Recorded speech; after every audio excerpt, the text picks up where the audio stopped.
Ah, quanto orgulho você me dá, mais uma vez prestigiando esses 20 minutinhos de puro conhecimento e diversão. Aqui, no meu, no seu, no nosso Carecas de Saber. Oi gente, tudo bem? Eu sou o Guto e hoje a gente vai concluir a matéria que nós começamos nas aulas passadas, que é o classicismo. Hoje a gente vai falar sobre os dois últimos autores de relevância desse período. Primeiro, Miguel de Cervantes e depois Luís Vaz de Camões. Miguel de Cervantes é um sujeito espanhol, Miguel Saavedra de Cervantes, que nasceu na Espanha, e a relevância dele para a literatura é gigantesca. Principalmente porque ele cria um gênero literário novo.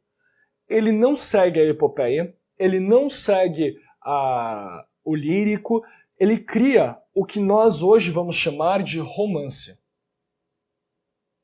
Lembrem das primeiras aulas quando a gente conversou sobre prosa e poesia, o romance não é uma história de amor, mas é uma narrativa longa, e não uma narrativa em versos como a epopeia, uma narrativa em prosa.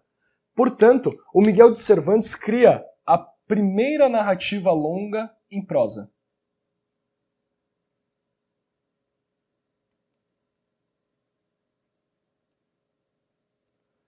Isso é importantíssimo, levando em consideração o contexto histórico que ele está inserido e como que isso vai refletir, vai chegar para a gente até hoje. O romance hoje é talvez um dos gêneros, se não o gênero mais escrito no mundo, certo?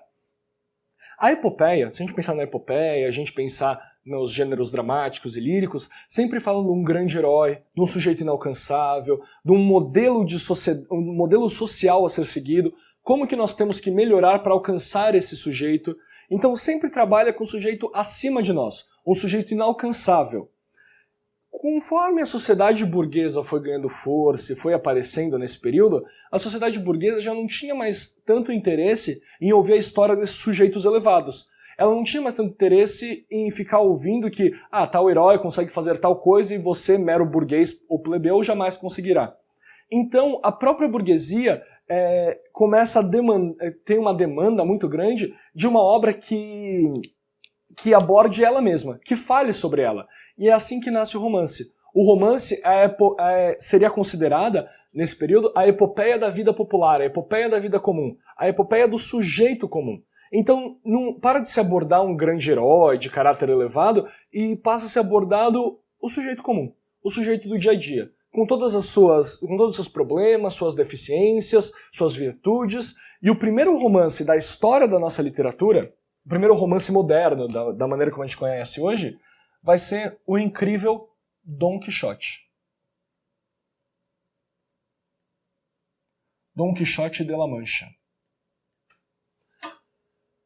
O Miguel de Cervantes escreveu várias outras obras, outros tipos de texto, mas o Dom Quixote é o que eterniza ele de maneira singular. Primeiro, por ser o primeiro romance, por ser uma forma nova de se escrever um texto e porque ele ele institui uma gramática através desse romance. Ele institui uma nova forma de se escrever e uma nova forma de se escrever tanto literatura quanto a própria língua. Certo? Qual que é a história do Dom Quixote?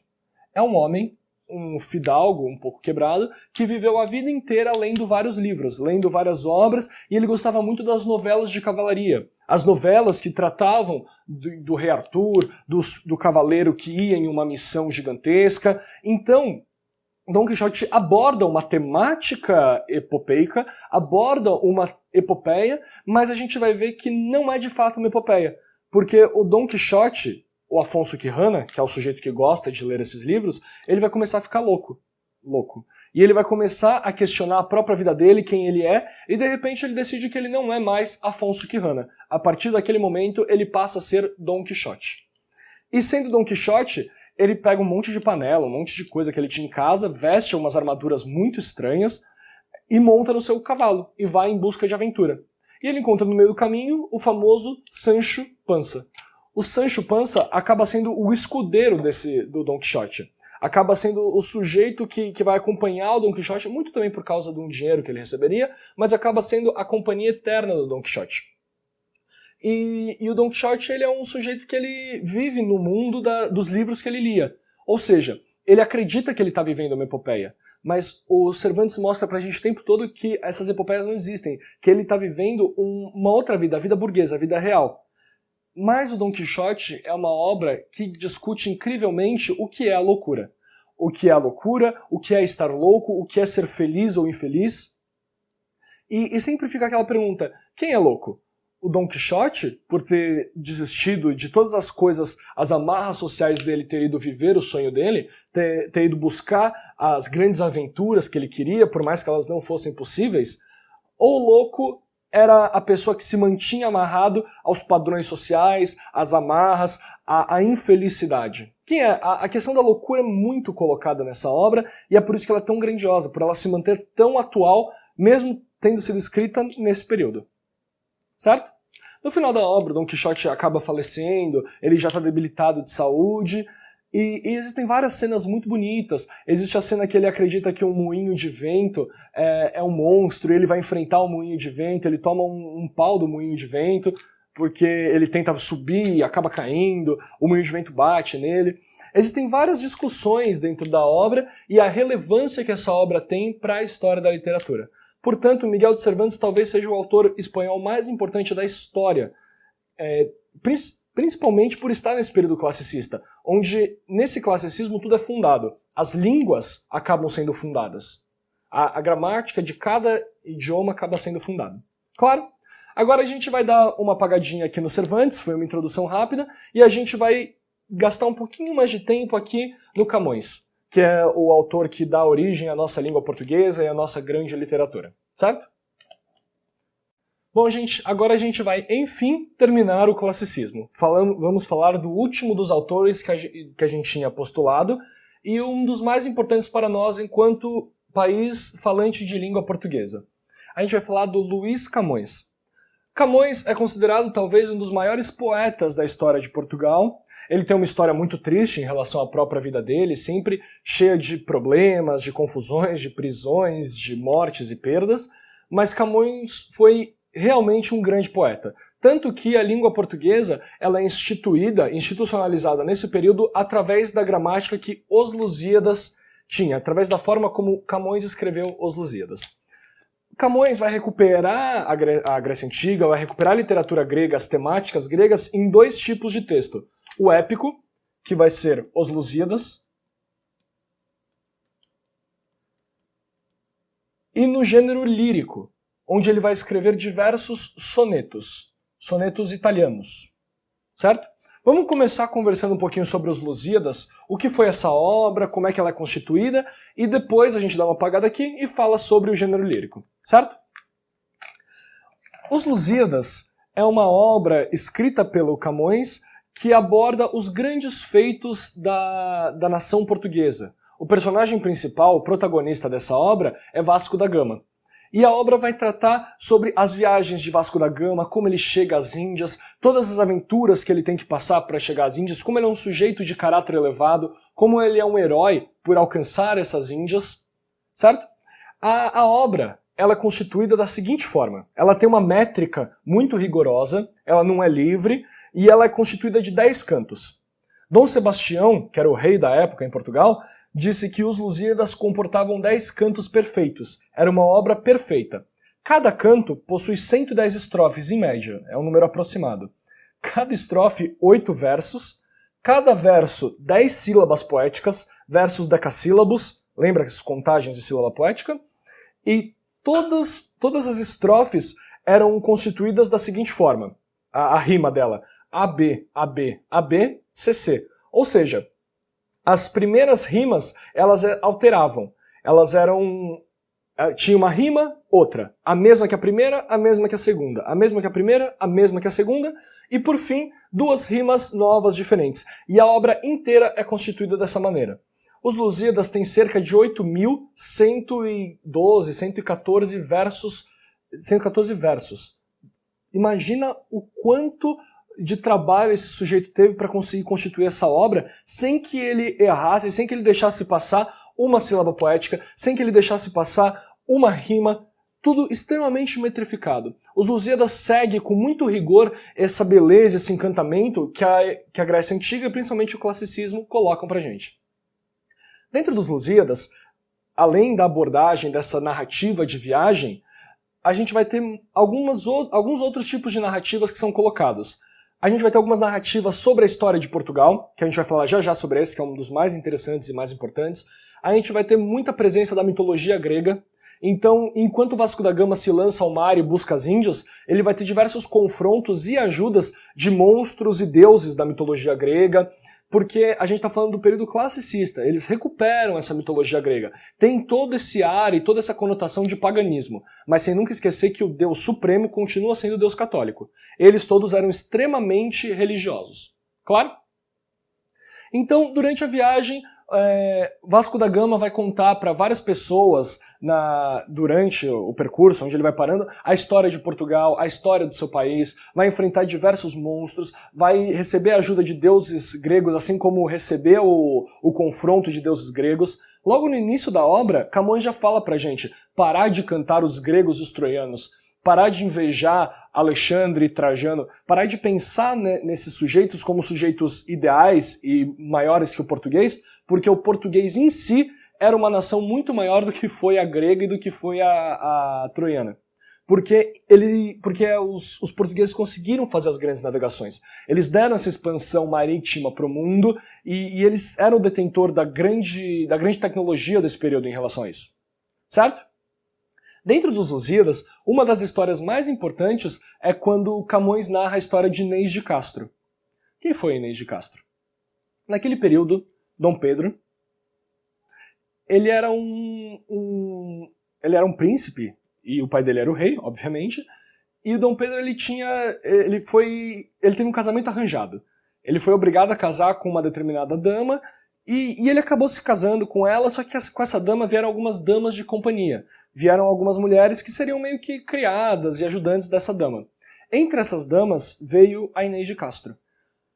O Dom Pedro, quando ele viu essa dama, ele se apaixonou perdidamente, ela era muito bonita, ela era longe de qualquer parâmetro, e ele queria desfazer o casamento com a mulher que ele havia casado para poder se casar com a Inês de Castro. Só que não era permitido, o pai não aceitou, até porque a Inês de Castro tinha alguma relação com uma coroa espanhola, e caso Dom Pedro viesse a morrer, a coroa espanhola poderia assumir e ganhar as terras de Portugal. Então o Dom Pedro começou a ter uma relação adúltera com essa mulher, com a Inês de Castro. Isso é parte da história de Portugal, isso é real. Isso não está só na narrativa dos Lusíadas. Os Lusíadas recuperam essa história, mas isso é real. Dom Pedro começa a ter uma relação adúltera com essa mulher e ele acaba tendo até dois filhos bastardos com essa mulher. O tempo passa, ele continua tendo as relações, os encontros, e a esposa dele acaba falecendo.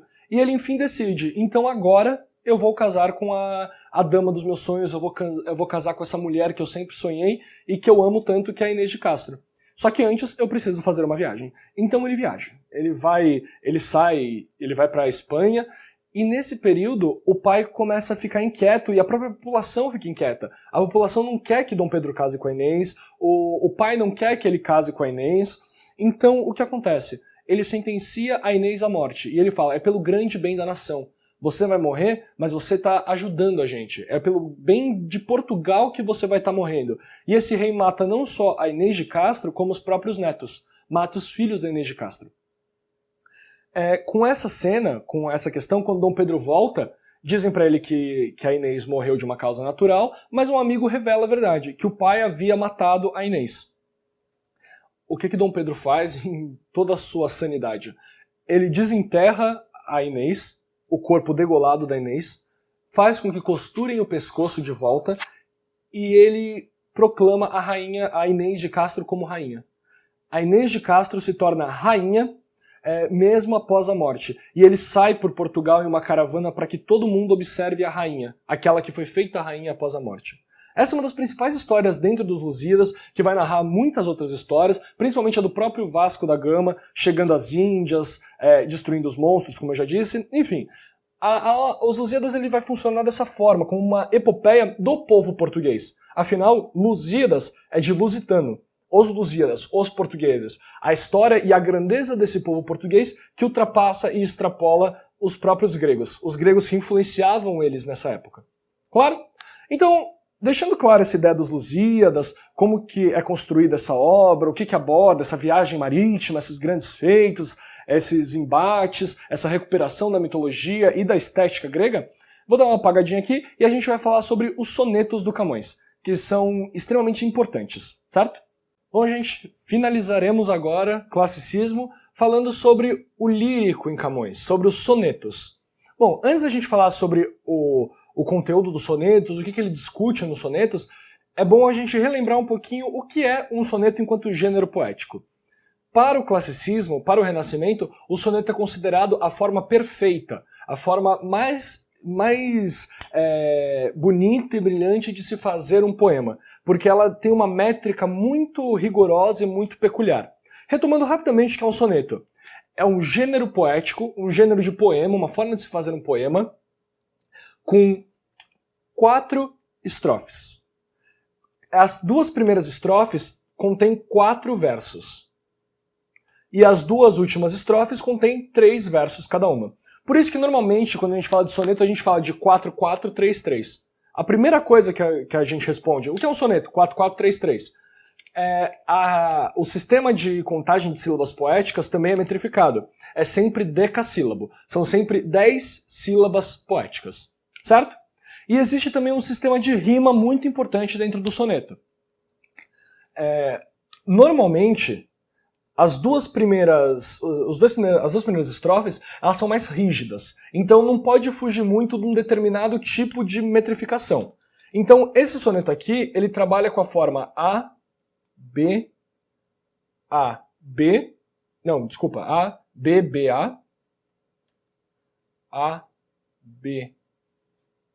BA, podendo ter as variações de AB, AB ou AA, BB, certo? Agora, os 2 tercetos, os 2 quartetos sempre assim, os 2 tercetos eles trabalham de uma maneira um pouquinho mais livre. Por exemplo, aqui a gente vai ter um C, D, E.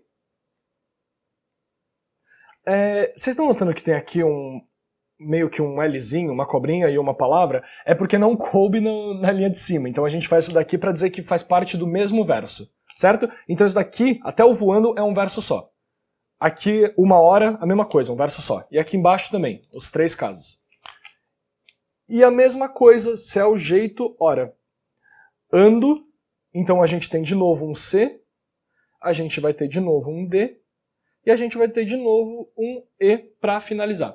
Entretanto, esses tercetos podem ser bem mais variados. Poderia ser um CDE, EDC, poderia ser um CDC, CDC, ou CDC, DCD, enfim, vai embora. Os tercetos eles são muito mais variados. Os sonetos em si, os quartetos, não podem variar. Se o primeiro é ABAB, o segundo necessariamente tem que ser ABAB, certo? Então vamos entrar nesse poema, vamos entender o que ele fala pra gente. Tanto de meu estado me acho incerto. Imagina ter um incerto aqui. Que em vivo ardor tremendo estou de frio. Sem causa justamente choro e rio. O mundo todo abarco e nada aperto. É tudo quanto sinto um desconcerto. Da alma um fogo me sai, da vista um rio. Agora espero, agora desconfio. Agora desvario, agora acerto. Estando em terra chego ao céu voando. Numa hora acho 1000 anos. E é jeito que em 1000 anos não posso achar 1 hora. Se me pergunta alguém por que assim ando, respondo que não sei, porém suspeito, que só porque vos vi, minha senhora. Então, existe aqui uma ideia de incerteza, uma ideia de instabilidade. O estado dele, o estado de espírito dele está incerto. E olha como ele trabalha com as antíteses, com as contraposições. Em vivo ardor, essa vida dele arde, é uma vida que ela emana, ela é forte, mas mesmo tendo esse fogo que emana da vida dele, ele continua tremendo de frio. Ele continua se sentindo solitário, algo falta nele, o estado dele se mantém certo. Sem causas, justamente, choro e rio. Então ele não, a incerteza continua na ideia do chorar e rir. Como é que ele chora e ri ao mesmo tempo? Como é que isso se coloca? Como é que esse sujeito trabalhando com esses opostos? A gente vai dizer muito que o Camões vai trabalhar com a antítese, que é uma figura de linguagem que contrapõe 2 palavras. Contrapõe a ideia de 2 palavras em um mesmo verso, uma mesma linha, E o sentido que a gente encontra no poema é sempre o meio termo entre esses dois extremos, entre esses dois opostos, certo? O mundo todo a barco e nada perto. O mundo inteiro ele traz para perto de si. Ele tenta abraçar o mundo inteiro, mas quando ele vai tentar concluir o ato do aperto, concluir o ato do abraço, ele não consegue sentir nada, ele não retém nada, tudo foge dele. Porque ele não consegue compreender o estado dele nesse mundo. É uma questão, tem uma crise existencial nesse poema. Tem uma crise existencial que se coloca em vários dos sonetos do Camões, certo? É tudo quanto sinto um desconcerto. Ele retoma pra gente a ideia de que há um desconcerto no mundo dele. Da alma um fogo me sai, da vista um rio. Então, mais uma vez retomando a parte de cima, a alma dele em fogo, a alma dele quente, em ardor, um ardor que arde dentro dele, mas que também propicia que ele esteja vivo. Mas ele chora por isso, porque ele não entende essa vida que ele leva. Da vista sai um rio. Não são gotas, não são lágrimas, é um rio. Toda a água que existe dentro dele sai nesse choro. Aqui tem uma ideia do hipérbato, uma ideia de grandeza, certo? E aqui ele mostra pra gente como esse estado dele é extremamente inconstante. Agora espero, agora desconfio, agora desvario, agora acerto.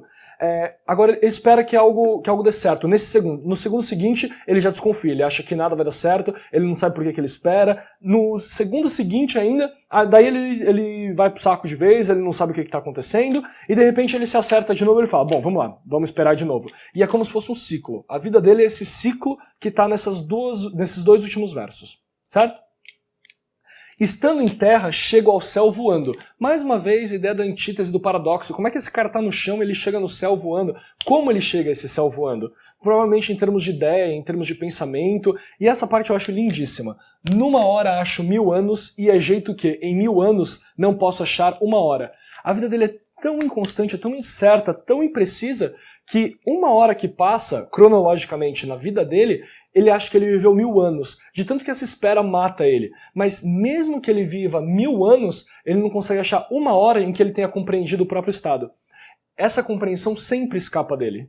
É uma compreensão que está sempre fugindo desse sujeito. Se me pergunta por que assim ando, respondo que não sei, porém suspeito. Que só porque vos vi, minha senhora. No final ele termina de um jeito bem piegas, falando que esse desconcerto dele é por causa de uma dama que ele viu. Enfim. O mais importante é a gente notar como esse soneto, primeiro de tudo, ele tem uma introdução muito bem construída, ele está te introduzindo o estado dele, ele desenvolve esse estado na segunda estrofe, ele dá um desenvolvimento ainda maior, um corpo ainda maior no primeiro terceto, na terceira estrofe, e ele finaliza o soneto jamais fechando, mas abrindo. O desfecho do soneto, a conclusão desse soneto, nunca vai fechar a interpretação. A conclusão do soneto sempre abre, jogando essa ideia para você. É só lembrar também do poema do Amor é fogo que arde sem se ver. O final daquele soneto é uma pergunta. Como pode o amor, se ele é tão contraditório, causar tanta amizade, ser tão presente em todos os corações humanos? A conclusão do soneto nunca fecha o soneto, nunca fecha o poema, mas abre ele para a interpretação, para o leitor. Abre ele para ser pensado e sentido. Certo? Então, como características principais desse soneto, e que vai estar dentro de toda a obra do Camões, de maneira geral, quando se pensa na obra lírica dele, é a ideia de um desconcerto de mundo, de uma incerteza, de uma insegurança. Ele está vendo esse mundo mudar e ele não está entendendo o que está acontecendo com esse mundo, como é que ele, enquanto ser humano, se coloca nesse mundo. Ele vai sempre buscar a compreensão desse mundo nesse meio termo entre as antíteses. A gente nunca consegue, de fato, explicar com palavras o que o Camões está querendo dizer, porque a palavra escapa, a explicação por palavras escapa da gente. É um texto essencialmente sinestésico, ele é sensorial. O poema do Amor é fogo que arde sem se ver, é ferida que dói, inocente. Se você tentar explicar aquilo, você não consegue, mas você entende sensorialmente o que ele está dizendo. Você entende sinestesicamente. Os poemas do Camões, os sonetos, trabalham sempre com uma ideia sinestésica. Por quê? Porque embora ele tenha um eu lírico, um eu que fala no poema que seja íntimo, que seja individual, ele está falando das próprias angústias, são angústias que estão em todos os homens. Então é um eu lírico ao mesmo tempo íntimo e universal. íntimo e universal no sentido desse desconcerto, dessa busca por uma solução, por mostrar que a razão pura, ela não responde todas as questões que os sujeitos desse período e da Grécia Antiga acreditavam que respondia. Ele já está colocando pra gente algumas questões da própria crise, da fragmentação do homem, que vai ser retomada e vai ser o ponto central da próxima escola literária que a gente vai ver, que é o Barroco.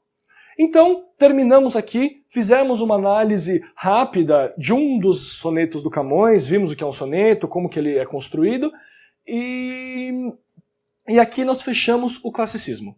Abordamos tudo o que precisávamos, e na próxima aula a gente vai falar um pouquinho sobre o Barroco, que é uma escola literária que subverte muito do que é a própria literatura. É uma escola literária muito singular e muito importante, muito difícil, e a gente vai precisar um tempinho aí, vai ser bem bacana. Então agradeço a atenção de todos vocês, espero ver vocês no próximo vídeo, tchau, tchau, até mais.